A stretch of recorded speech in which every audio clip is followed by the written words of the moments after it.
Hello friends, मैं हूं आपका दोस्त प्रदीप ठाकरे और आप है मेरे यूट्यूब चैनल वर्ता इस पर। सो फ्रेंड, आज के वीडियो में हम लोग डिस्कस करने वाले हैं कृषि रथ ऐप के बारे में। ये ऐप क्या है, इसके क्या एप्लीकेशंस हैं, ये फार्मर को कैसे हेल्प करने वाला है, सारी डिटेल जानने वाले हैं। तो जो भी स्टूडेंट्स नए होंगे चैनल पर तो चैनल को सब्सक्राइब कीजिएगा एंड बेल आइकन नोटिफिकेशन को प्रेस कीजिएगा ताकि मेरी हर वीडियो की नोटिफिकेशन आप तक के पहुंच पाए। तो चलिए फ्रेंड्स, देखते हैं कृषि रथ ऐप फॉर द फार्मर्स। ये ई गवर्नमेंट ऐप है, मतलब गवर्नमेंट ऑफ इंडिया ने लॉन्च किया है 17 अप्रैल को। इसके ये मेनली हेल्प करने वाला है फार्मर्स को to transport their agriculture produce to the mandis. मतलब जो भी वो एग्रीकल्चर में प्रोड्यूस करता है फार्मर्स, तो उसको मंडीज़ तक के पहुंचाने में हेल्प करता है। अब आप पूछोगे कि ऑलरेडी ऐसे एग्जिस्टिंग सिस्टम है, हम किसी भी ट्रक या ट्रैक्टर के ओनर को बोल के हमेशा पहुंचाते हैं तो फिर इस ऐप की ज़रूरत क्या थी। ये कैसे एग्जिस्टिंग सिस्टम से एडवांटेजेस हैं वो देखते हैं फ्रेंड्स। तो ऑब्वियसली ये यहाँ पर कुछ ना कुछ बेनिफिट मिलते होंगे किसान रथ ऐप से, तभी गवर्नमेंट ने लॉन्च किया है। तो चलिए देखते हैं। इसके की फीचर ऐसे फ्रेंड्स कि फार्मर को अपना कितना भी क्वांटिटी ऑफ एग्रीकल्चर प्रोड्यूस होता है वो पोस्ट करना पड़ेगा ऐप में या फिर रजिस्टर करना पड़ेगा। तो मेनली क्या होगा फ्रेंड्स कि जितने गेहूँ चावल है या फिर जो भी अनाज पकता है खेत में वो कितना अमाउंट ऑफ क्वांटिटी में है वो पोस्ट करना पड़ेगा। उसके बाद में उसको वो पोस्ट करने के बाद में ट्रक या फिर ट्रैक्टर्स या फिर जितना भी उसका लोड है वो कितना है वो पोस्ट करना पड़ेगा, और ट्रैक्टर या ट्रक की अवेलेबिलिटी है या नहीं है वो चेक करना पड़ेगा। तो इसके बाद में फार्मर जो है वो कंफर्म करेगा कि ट्रांसपोर्टर कौन रहने वाला है। मतलब यहाँ पर मैं सिंपल एंड शॉर्ट इसमें बताऊँ तो उसको कितना टन ऑफ जो टोटल माल होता है उसका एग्रीकल्चर का वो पोस्ट करना पड़ेगा उस ऐप पर। वो पोस्ट करने के बाद कोई ना कोई ट्रांसपोर्टर उसको रिस्पॉन्स करेगा। रिस्पॉन्स करने के बाद फार्मर को पता चलेगा कि कौन ट्रांसपोर्टर जो है उसका माल लेके जाने वाला है। तो ट्रांसपोर्टर की सारी डिटेल मिल जाएंगी और दोनों एक दूसरे से कनेक्ट हो जाएंगे। कनेक्ट होने के बाद में ट्रेडर और ट्रांसपोर्टर दोनों को लोड की अवेलेबिलिटी पता चल जाएंगे। मतलब कितना माल जो है वो बहाना है वहाँ से वो पता चल जाएगा, और ओवरऑल दोनों जो है एक दूसरे के साथ में कनेक्ट हो जाएंगे। ट्रेडर्स जो होते हैं उनके लिए ये क्या फ़ायदा पहुंचाने वाला है, तो टोटल जो कंसोलिडेटेड लोड होता है वो डिफरेंट फार्मर का डिफरेंट होता है। अगर ऐप के ज़रिए कंटिन्यूसली रजिस्ट्रेशन आते हैं तो कौन से रीजन में कितना जो जिसको बोलते हैं हम लोग लोड है, कहाँ से कितना लोड लाना है मंडी में, ये उसको पता चल जाएगा। और वो जो ट्रक्स एंड ट्रैक्टर्स का अलोकेशन बराबर से कर पाएगा। अभी तक के यहाँ फ्रेंड्स ऐप में क्या होता है, यहाँ ओनली फार्मर रजिस्टर्ड नहीं रहते हैं। मतलब सिर्फ फार्मर रजिस्टर्ड कर रहे हैं अपना लोड जो है, मतलब माल भेजने के लिए, इतने तक की ये लिमिटेड नहीं है। यह ट्रक्स एंड ट्रैक्टर्स या फिर ट्रेडर्स जो रहते हैं, ट्रक ट्रैक्टर के ओनर्स या ट्रेडर्स, ये दोनों लोग जो है यहाँ पर रजिस्टर्ड करते हैं। इससे क्या होता है कि उनको मतलब कहीं काम ढूंढने या ऑर्डर्स ढूंढने की ज़रूरत नहीं पड़ती। उनको डायरेक्टली जो है वहीं पर ऑर्डर्स मिल जाते हैं। साथ में फार्मर को भी इसकी हेल्प हो जाती है। तो यहाँ पर दोनों लोग रजिस्टर्ड रहेंगे, ट्रेडर्स या truck tractor owners as well as the farmers also. तो यहाँ पर क्या होता है, दोनों जो है कनेक्ट होते हैं। अभी तक के यहाँ पर 5.7 लाख ट्रक्स जो है वो लिस्टेड हो चुके हैं, मतलब लोगों ने इसको ज्वाइन किया है। साथ में फार्मर्स भी जो है इसको धीरे धीरे ज्वाइन कर रहे हैं, और भी इसमें लोग कनेक्ट होंगे ऐसा मतलब गवर्नमेंट होप कर रही है, बिकॉज ये अभी अभी लॉन्च हुआ है। नेक्स्ट आता है फ्रेंड्स कि पहले का सिस्टम क्या था।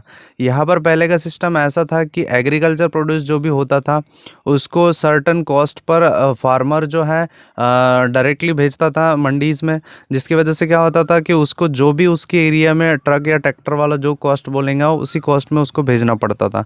चाहे वो ज़्यादा बोले या कम बोले, वो कोई निगोशिएशन नहीं कर सकता था, ना ही कोई उसके पास कंपैरिजन अवेलेबल होता था कि वो जो पे कर रहा है ट्रांसपोर्ट करने के लिए वो महंगा कर रहा है या सस्ता कर रहा है।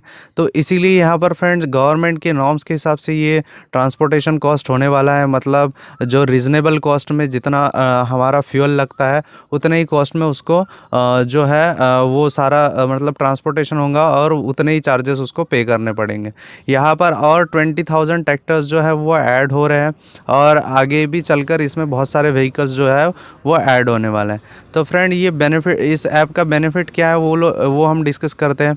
यहाँ पर एक सबसे इम्पॉर्टेंट बेनिफिट है कि आपको ट्रैक्टर या ट्रक वालों के पीछे दौड़ने की ज़रूरत नहीं पड़ेगी। आप डायरेक्टली मोबाइल से कनेक्ट करके सारी डिटेल जान के जिस टाइम पर आपको व्हीकल अवेलेबल कराना है उस टाइम पर आप अवेलेबल करा सकते हैं। तो इसकी वजह से आपकी डिलीवरी जो है वो टाइमली सर्विस दे पाएंगी, मतलब टाइमली सर्विस डिलीवरी हो पाएंगी, जिसकी वजह से आपका अनाज, जैसे आपको पता होगा हमारे यहाँ पर स्टोरेज सिस्टम बहुत ख़राब है। अगर माल ऑन टाइम पहुंच नहीं पाता है तो वो बाहर रह के सड़ जाता है।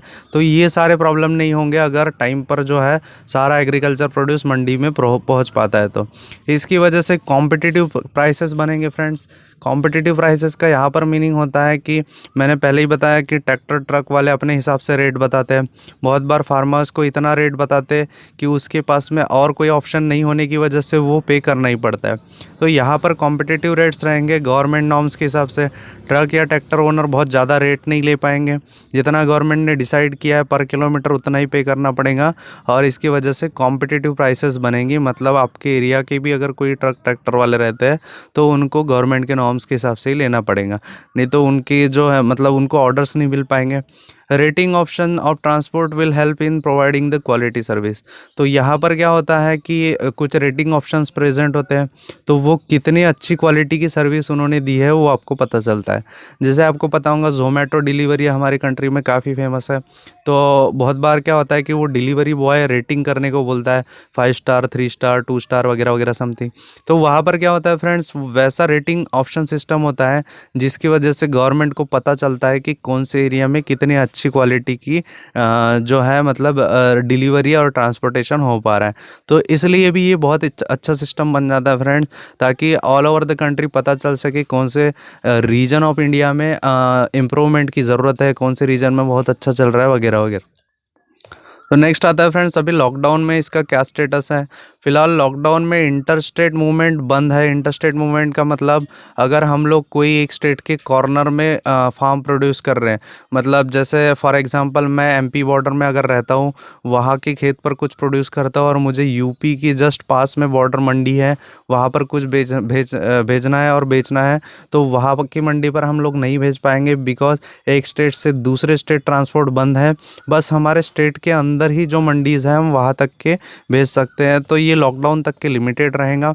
यहाँ पर मैं एक बहुत इंपॉर्टेंट बात बता दूं फ्रेंड्स, ये ऐप अभी एंड्रॉयड प्ले स्टोर पर मतलब अवेलेबल नहीं है। डिफरेंट उसकी जो गवर्नमेंट साइट्स है वहाँ से आप डाउनलोड कर सकते हो, but overall Android play store पर भी ये बहुत जल्दी ही आ जाएगा। तो कुछ टाइम में आप वहाँ से भी डाउनलोड करके इसकी सर्विसेज ले सकते हो। तो चलिए फ्रेंड्स, आज का हमारा करंट अफेयर का इससे रिलेटेड क्वेश्चन डिस्कस करते हैं ताकि आपका नॉलेज बढ़े और आपके एग्ज़ाम में या कॉम्पिटिटिव एग्ज़ाम में अगर क्वेश्चन पूछा जाता है तो आप अटेम्प्ट कर पाएँ। तो क्वेश्चन है, in which year the green revolution occurs in the India. तो ग्रीन रिवॉल्यूशन जो हुई थी हमारे इंडिया में कौन से साल में हुई थी पूछा है। ऑप्शन है 1960, 1965, 1970 एंड 1975। तो इसको अटेम्प्ट कीजिएगा फ्रेंड, मैं कमेंट बॉक्स में लास्ट में आंसर बताऊंगा। आप जितना अटेम्प्ट करोगे जो है उतना आपका नॉलेज बढ़ेगा। तो आई होप आपको लेक्चर पसंद आया होगा। पसंद आता है तो लाइक कीजिएगा, नहीं पसंद आता है तो डिसलाइक कीजिएगा। डिसलाइक क्यों किया कमेंट बॉक्स में बताइएगा ताकि मैं इम्प्रूवमेंट कर सकूं। So thank you so much friends.